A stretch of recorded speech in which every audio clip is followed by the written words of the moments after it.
السلام عليكم ورحمة الله وبركاته. حلقة جديدة من حلقات صفارة العميد. جمعة طيبة عليكم أجمعين، يا رب تكونوا في أحسن حال وبصحة جيدة إن شاء الله. في حلقة صفارة العميد النهاردة طبعا آخر أخبار إن بناء على طلب من فيتوريا مدير فني لمنتخب مصر تم الأسبوع اللي هو التاسع على ما أظن أو العاشر كان هيتلعب الفترة الجاية دي، طلب تأكيله هو كمان لاستعداد منتخب مصر لبطولة الأمم الأفريقية، وبالتالي الدوري هيقف حوالي 52 يوم لحين استعداد منتخبنا منتخب مصر لبطولة الأمم الأفريقية. طبعا البطولة هتقام في يناير، فبعد ما تخلص هيستأنف الدوري، وبالتالي فترة توقف طويلة جدا 52 يوم، وإنما دوري المحترفين هيتلعب عادي ودوري القسم الثاني والدوريات الأخرى.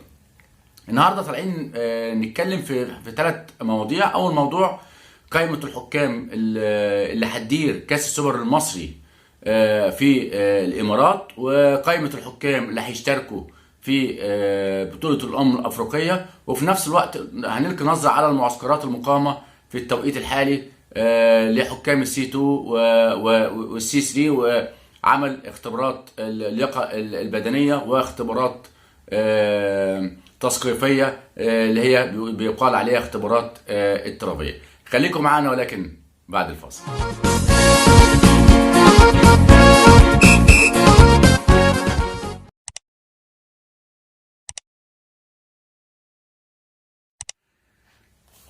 بسم الله الرحمن الرحيم، ورجعنا لكم تاني وهنعلق في الموضوعين قائمة الحكام اللي هيلعبوا في السوبر المصري، وفي نفس الوقت قائمة الحكام اللي هتلعب في بطولة الأمم الأفريقية، وهنربط بين الاثنين مع بعض، وهنبين قد ايه المصالح اللي بتحكم، وقد ايه كل واحد بيجيب رجالته، وقد ايه ان احنا صوتنا اتنبح وبذلنا مجهود كبير، وقلنا كل اللي بيجي على الكرسي ما بيعملش لصالح الحكام نهائيا، او بمعنى صح عشان ما نبقاش برضو مجحفين، ممكن يعمل لصالح الحكام بنسبة 15%، انما 85% بيعملوا لمصالحهم هم ومصالح الكرسي والعلاقات والمحسوبيات. فنيجي الاول نمسك قائمة الحكام اللي هتشارك في كاس السوبر المصري. تمام، دي بطولة محلية واللي بينظمها لجنة المسابقات المصرية وبالتعاون مع لجنة الحكام المصرية وتحت مظلة الاتحاد المصري لكرة القدم، وبالتالي كلها على بعض مصري خالص. تمام، طيب انا مفيش مشكله خالص، يعني مثلا انا مودي في بطوله كاس السوبر دي مودي امين عمر، محمود البنا مع احترامي لحفظ الارقام، محمد معروف، ومحمد عادل، من احسن 4 حكام في مصر وفي افريقيا. انا مش معترض على هذا خالص خالص، مفيش مشكله خالص، على الرغم ان انا لما هتلاقوا ان انا بتكلم يعني يا رب اكون بتكلم صح، ونربط بينها وبين القائمه المشتركه في بطوله افريقيا. فين احمد الغندور؟ يعني فين احمد الغندور؟ مش هتكلم على ابراهيم نور الدين، ان ابراهيم نور الدين ماشي كويس وراح بطولات كتيره، انما انا بتكلم على الربط بين البطولتين.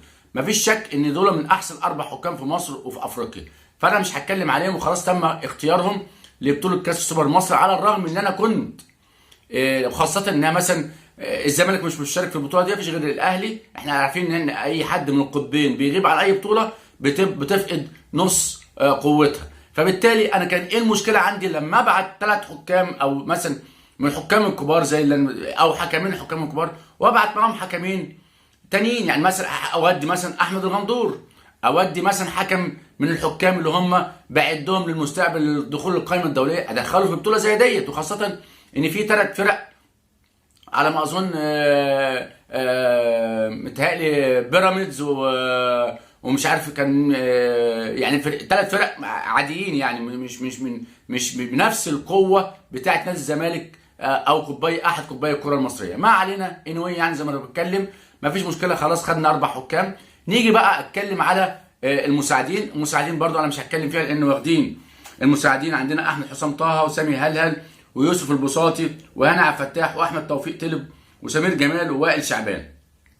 تمام، دول حكام مساعدين. طيب انا بسال سؤال برضو، يعني معظمهم حكام دوليين، انا ليه ما ادخلش حكمين من الحكام المساعدين اللي هم شايلين الدوري الممتاز على كتفهم بقالهم 15 سنه؟ ليه ما دخلش؟ انا فاكر فتره من فترات كان الكابتن وجيه احمد كان على طول كان في مساعد من المساعدين المتميزين درجه اولى اسمه عبد الفتاح حريشه. عبد الفتاح حريشه ده كان حكم درجه اولى وما كانش دولي، وكان الكابتن وجيه احمد كان بيعامله معامله الدوليين وبيقول لك ده تصنيفي بعد تصنيفه بعد ايمن دجيش وقالها في المعسكر، وما اتكسفش وما خافش، لان فعلا عبد الفتاح حريشه كان من المساعدين المتميزين، وكان فعلا لا ما يفرقش بينه وبين اي حكام الدوليين. ولكن زي ما قلت لكم احنا عندنا الحكام المساعدين كلهم متميزين، بس القائمه بتحكمني في 7 حكام مساعدين، انما بيبقى عندي قدهم 5 6 مرات مش اقل من 40 حكم مساعد في نفس المستوى، لكن القائمه الدوليه بتحكمني. فارجع لمرجوعنا، انا ليه ما اوديش حد من الحكام المساعدين اللي لهم باع كبير في الدوري الممتاز كتكريم ليهم، وفي نفس الوقت يبقى برضه دي بطوله محليه. يعني ليه ما اوديش مثلا احمد بكر من بورسعيد؟ احمد بكر من بورسعيد 15 سنه بيحكم في الدوري الممتاز وترشح للقائمه الدوليه اكتر من 5 6 مرات ومن الحكام المتميزين. ليه ما بعتوش؟ ليه ما بعتش عمر من منطقه اسكندريه؟ عمر من الحكام، انا عاوز اقول لكم ان ده كان هيخش القائمه الدوليه وكان قاب قوسين او ادنى كذا مره، انما هو عشان من الحكام مؤدبين محترمين الراجل بيحكموا بس. ليه ما اخدش واحد زي عمر ده من اسكندريه؟ ليه ما اخدش مصطفى عطيه من السويس؟ مصطفى عطيه من الحكام المتميزين ومعاه رخصه ايفار برضه، ليه ما خدوهوش؟ ما خدش ليه؟ احنا قلنا مصطفى عطيه واحمد بكر، هاني خيري، ما هو هاني خيري برضه يعني بيتعامل معامله الحكام مساعدين. فانا كنت خدت انا واخد 6 حكام مساعدين، كنت اخد 4 دوليين و2 محليين. يا جماعه ما هو لازم يعني ما هو لازم يبقى فيه، طالما بطوله محليه لازم ادي فرص للناس، وخاصه ان انا ما حدش هيجي يلومني لو بعت 2 درجه اولى عاديين مع ال4 الدوليين. انا عاوز اقول لك ليه ما بعتش 3؟ ما علينا. لما نيجي نربط بقى بين القائمه السوبر المصري وبطوله افريقيا، هلاقي كمان مش هنربط دلوقتي، بس ارجع تاني اشوف بقى قائمه الفار. قائمه الفار اللي مشتركه في السوبر المصري، وقائمه الفار المشتركه في بطوله افريقيه. السوبر المصري كابتن محمود عاشور وطارق مجدي. طيب هو الكابتن محمود عاشور ناقص البطوله دي؟ مش هتفرق معاه، والله ما هتفرق معاه. الراجل جاي من كاس عالم، وجاي من بطوله افريقيا، وجاي من ماتشات مع افريقيا، وجاي من بطولات كتير. انا ليه انا عندي القائمه الدوليه للفار فيها 6 حكام ماشي. انت حطيت طارق مجدي، ما احط واحد تاني من قائمه الفار. يعني احط وائل فرحان، هو وائل فرحان ده هيلعب امتى؟ وطارق مجدي انت حطيته، طب ما احط معاه وائل فرحان، يبقى 2 دوليين وفي نفس الوقت اديهم فرصه واديهم احتكاك قوي. ويرجع يقول لك زي ما احنا كنا بنقول هم بيعملوا فزاعه، يقول لك اصل ده ترتيبه رقم 1 في افريقيا. 1 في افريقيا ايه لما هم بطوله مصريه محليه تحت مظله مصريه محليه، تمام؟ مودي مع طارق مجدي وحكم دولي، اودي معاه حكم دولي تاني زي وائل فرحان ومحمود عاشور. البطوله دي مش هتفرق معاه، هتفرق معاه في ايه؟ وفي نفس الوقت اديهم الاحتكاك الدولي، اديهم ازاي يقدروا يحكموا ماتشات خارج مصر. يعني انا عندي طارق مجدي، عندي وائل فرحان، عندي عمرو الشناوي، عندي محمود دسوقي. ما وديش حد من دول ليه؟ طيب انت وديت محمود عاشور، قلت لك طب ما انت عندي مع عمرو الشناوي حكم في كاس العالم ومن الحكام المتميزين في الفار، اشمعنى يعني قلت ان ده رقم 1 في افريقيا على محمود عاشور؟ ما خدتش ليه عمرو الشناوي بالمره؟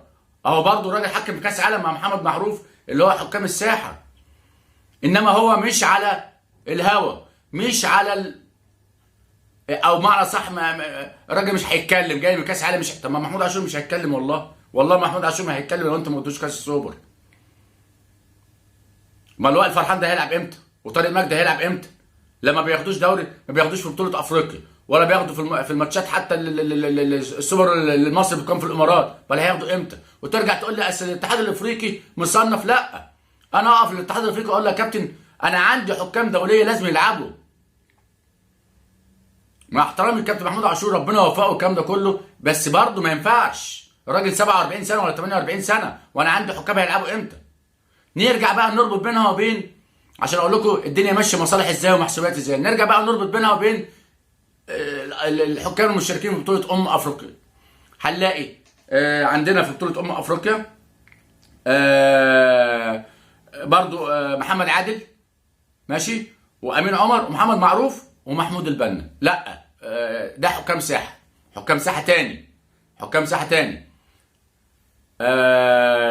محمد عادل، امين عمر، محمد معروف. نقصوا واحد مين؟ نقصوا بس من اللي هم المشتركين في السوبر المصري محمود البنا. لا ده محمود البنا هيزعل. لا هاته حطه في الفار. محمود البنا هيزعل ازاي؟ انا جايبهم من بطوله السوبر الاربعه كانوا بيحكموا هناك. 3 يروحوا منهم افريقيا والرابع لا هيزعل مني. واللي حطيتهم هيزعل مني لو انا ما حطيتهوش. طب انا عندن فيكم هحطه لا في يقوموا حاطين محمود البنا في الفار. محمود البنا هتحطه في الفار بطوله افريقيا ليه؟ تقول لي لا ده التصنيف جاي او جاي من تعيينات افريقيا. لا ما هو رجالته، ما هو اللي حطهم في افريقيا دول رجالته.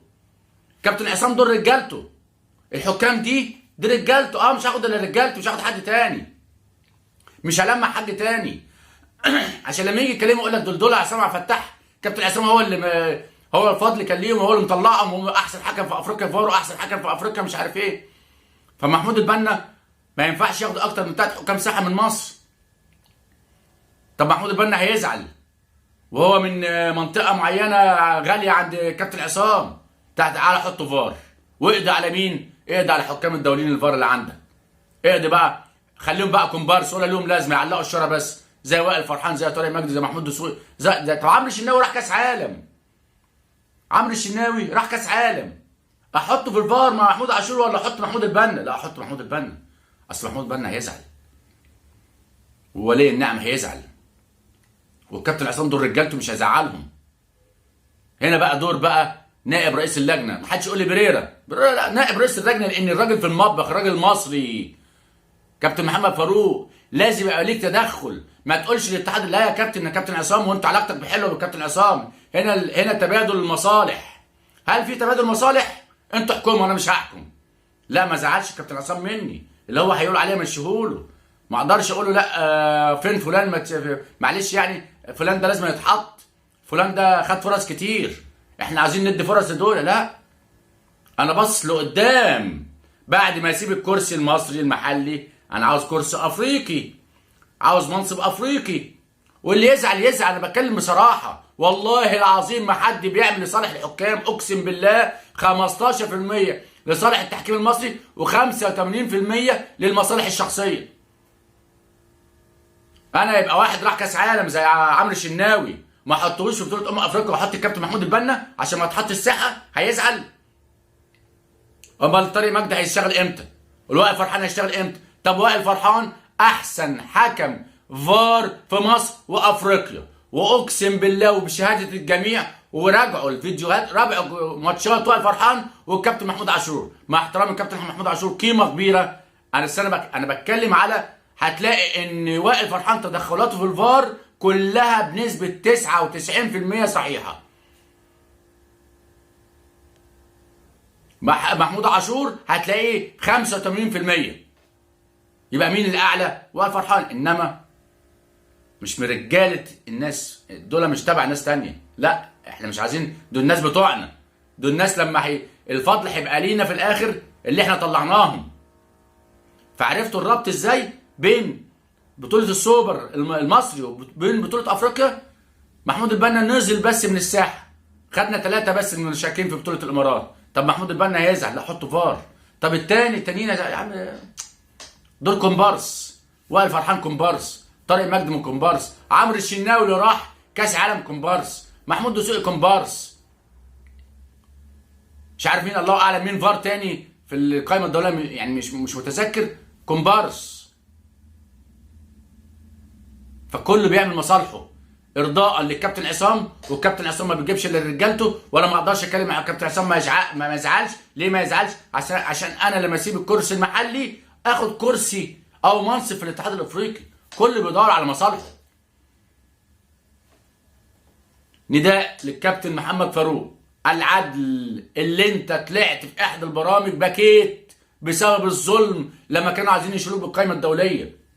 راعي ان في حكام دوليين نفسهم يمثلوا بلدهم. نفسهم يطلعوا بره مصر وحقهم الطبيعي. ما ينفعش ابقى انا معلق الشاره الدوليه هنا وقاعد بيها في غربه الفار وسلام عليكم. نفس الكلام ده بيحصل في حكام الساحه. تبص تلاقي حكام من الاقاليم متالقين هو 4 ماتشات في الموسم. ناس تانية تعك تلك تتليس عق قليس كله كويس يلعب عادي. لا، تقدروا توقفوا حد من الحكام، توقفوا حد من ابناء الناس الكبار. لا، اوقف الغلابه. تقدروش. تقدر تنزل حد من تصنيف من حكام ابناء العاملين؟ لا، انزل من تصنيف الحكام الغلابه. هل تقدر تستبعد حكم له ظهر او له سلطه؟ لا، استبعد حكم او اوقفه من الحكام الغلابه. تقدر تيجي على منطقه القاهره العظيمه؟ لا، منطقه القاهره لا، ده دول. تقدر تيجي على منطقه اسكندريه؟ لا، اللهم اجعله امر، اللهم اجعله امر. ما اقدرش، ما اقدرش.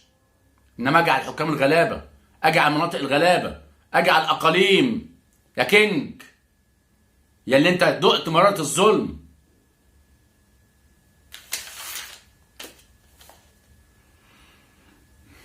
عرفتوا بقى بنربط المصالح بتتربط ازاي بين الناس طالعه عماله تبارك. طبعا بنبارك لهم، بنتمنى لهم كلهم السبعه اللي رايحين افريقيا، بنتمنى لهم التوفيق طبعا، وشرف لمصر ان احنا يبقى في قايمه. بس انا بتكلم القايمه فيها برضه ظلم شديد جدا جدا. انا مش بتكلم على حكام الساحه، حكام الساحه اللي رايحين من احسن حكام في مصر وافريقيا، ومعاهم الكابتن محمود البنا. انما انا بتكلم على قايمه الفار. ما ينفعش يبقى في حكم مسيطر عليها. ما ينفعش، ما ينفعش عشان تبع فلان الفلاني يفضل مسيطر على كل البطولات. طب والباقي؟ وجبت لكم مقارنه، كابتن محمود عاشور وعمرو الشناوي. عمرو الشناوي جاي من كاس عالم، ما راحش بطوله افريقيا، وما راحش بطوله السوبر. ليه؟ مش هيتكلم، هو راجل محترم ملوش ما حدش. انما انا اقدر ازعل اللي في الاتحاد الافريقي؟ لا يا عم، ده انا باصص لقدام، بعد ما اسيب هنا امسك منصب هناك. فهمتوا القصه كلها ماشيه ازاي؟ فهمتوا الدنيا ماشيه ازاي؟ عمر ما هينصلح حال التحكيم في مصر طول ما ال 20 30 واحد انا قلت عليهم مسيطرين، وطول ما اللجان الفرعيه رافعه الرايه البيضاء ومستسلمه. اديكم انتوا كمان مالكوش اي دور. عايز اقول لكم ان في رؤساء لجان فرعيه جابوا ظرافها، كان في 4 5 حكام او 3 حكام بيحكموا في الدوري الممتاز، دلوقتي المناطق مفيش. ليه؟ عشان رؤساء لجان الفرعيه ما بيدوروش على مصالحهم اللي هم مش لاقيينها دلوقتي، مركونين على الرف ولا ليهم اي لازمه. انما جابوا ظرافها والسلام عليكم على السلامه مشيوا. حتى ال3 4 حكام اللي كانوا بيحكموا في الدوري الممتاز مش موجودين. نرجع بقى على المعسكرات. نيجي بقى على المعسكرات اللي في فتره التوقف اللي فاتت دي اتعملت للسي 2 والسي 3، وطبعا بيتعمل اختبارات لياقه بدنيه، وبتعمل كل شهر اختبارات لياقه بدنيه. طبعا ما فيش كده في يعني فيتوريا ده. لو رحت البرتغال مش هتلاقي في البرتغال بيعملوا كل شهر ونص. حاجه كويسه والحكام عشان تتمرن بس الحكام بتتمرن حتى لو ما عملتلهمش اختبارات بيتمرنوا. هي كانت كفايه في بدايه الموسم، قبل بدايه الموسم، وفي شهر يناير اللي هو توقف بين الدورين، ده كان كفايه قوي.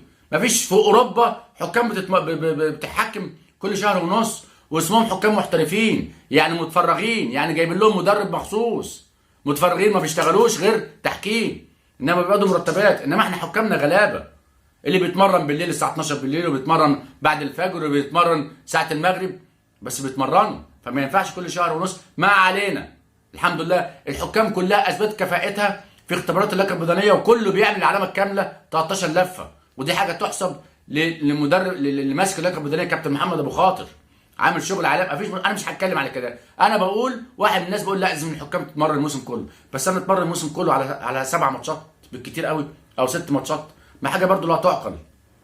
ما انا لازم اتعب الاقي. انا هحكي افضل اتمرن السنه كلها عشان 6 ماتشات ب 20,000 جنيه، وناس تعمل لي ربع مليون جنيه غير الدولارات. فطبعا في المعسكرات دي اتعملت اختبارات اللياقه البدنيه، والناس كلهم بنسبه 98% كلهم اجتازوها، واللي عمل 13 لفه و12 لفه. انما اختبارات طرفيه، انا مش بنزل الملعب يا كابتن محمد فاروق بكتاب.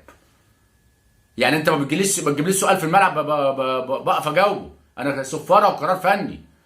والحمد لله الحكام كلها مذاكره القانون كويس، وبتنزل تطبق القانون كويس. يعني بيبقى واحد من 1000 مباراه، واحد من 1000 اللي الحكم بيخطئ خطأ اداري، او مثلا يعني بيبقى فيه عوار في تطبيق مثلا حاجه من القانون، واحد من 1000. انما الحكام يروحوا يمتحنوا الطرفيه، السيستم يقفل، يتوقفوا شهر ونص. يعني في احد المعسكرات الميعاد كان ميعاد التجمع الساعه 9، الاختبار الساعه 9، الناس راحت في مواعيدها. طب ناس بتحل، راح السيستم قفل قبل ميعاده او الله اعلم قفل فجاه. طب هو حل 17 سؤال يسقط.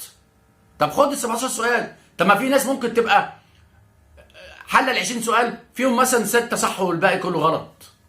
وفي واحد بيبقى حل 17 سؤال من 20 ما حلش الثلاث اسئله، السيستم قفل، بس 17 سؤال تلاقيهم فيهم 15 سؤال صح. فلازم يبقى فيه بصراحه اعاده النظر في اختبارات الطرفيه يا كابتن محمد فاروق. انا مش الحكم مش بيمتحن بياخد بينزل الملعب بورقه وقلم. لازم، مفيش، الحكام كلها مطلعه ومثقفه ومذاكره القانون كويس بما يرضي الله. انما اللي بيحصل ده لا. وفي نفس الوقت تيجي ناس بعد الساعه 12 يمتحنوهم. طب فين بقى العدل بقى؟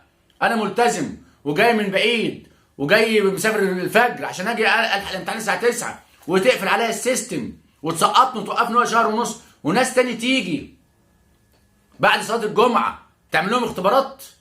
فين العداله وفين الشفافيه؟ طب خدوا دي بقى الكارثه دي. حكم اسمه يعني بيقولوا يعني الله اعلم من هذه المعلومه، اسمه رزق بهنساوي، سقط في الطرفيه. تاني يوم كان بيحكم دوري محترفين. يقول لك اصل غلطه من اللي بتاع اي تي. انا مالي ولا اي تي؟ يعني هو مش عارف اللي هو سقط؟ يعني هو لما بلغ بالماتش قال له يا كابتن طب انا ساقط في الطرفيه؟ او ازاي يعني؟ انت مش بتدي الراجل اللي بيعاين الماتشات دوت لسته بالحكام اللي سقطوا عشان يشيلهم من المباريات؟ يعني انما انتوا بتركزوا مع ناس معينه، مركزين قوي مع الحكام الغلابه بتوع الاقاليم. انما حكم من المناطق الكبيره العظيمه ما تقدروش، والله ما تقدروا، والله يا كينج ما تقدر تقف قدام منطقه القاهره ولا منطقه اسكندريه. بقولها علنا، المنطقتين العظام اللي التاريخ كله من منطقه القاهره ومنطقه الاسكندريه كلها حكام عظام، مفيش مشكله خالص. بس انا بتكلم على القوه.